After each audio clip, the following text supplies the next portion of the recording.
சுத்திக்கண்ணா சுத்திக்கண்ணா சுத்திக்கண்ணா. சீக்ருவின் உருவாக்கிய நேர பயண கடிகாரம்.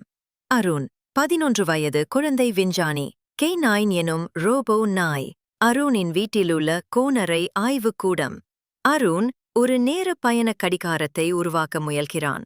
அவனது சோதனையில் K9 ரோபோவுக்கு கடிகாரம் பொருத்தப்படுகிறது. அந்த கடிகாரம் நிஜமாகவே வேலை செய்கிறது. K9 2005ஆம் ஆண்டுக்கு பயணம் செய்கிறது. அங்கே விமானங்கள் பறக்கும் கார்களாக உள்ளன. மாணவர்கள் ஹோலோகிராம்கள் வழியாக படிக்கிறார்கள். K9 எதிர்காலத்தில் ஒரு விபத்தில் சிக்கி திரும்ப முடியாத நிலைக்கு சென்று விடுகிறது. அருண் வேறு மாதிரியான யோசனைகளுடன் கடிகாரத்தை மீண்டும் அமைக்க முயல்கிறான். அருண் கடிகாரத்தில் இரட்டை நேரம் திரும்பும் வசதியை சேர்க்கிறான். K9 மீண்டும் 2025இல் திரும்பி வருகிறது. இருவரும் மகிழ்ச்சியாக பழைய நாள் வாழ்க்கையை தொடர்கிறார்கள். நேர பயணம் என்பது ஒரு கற்பனையார்க்கும், ஆனால் அது அந்நிய கிரக விசையால், வேர்ம்ஹோல், ஒளியின் வேகம் போன்ற உண்மைகளுடன் தொடர்புடையதாக சில விஞ்ஞானிகள் கருதுகின்றனர்.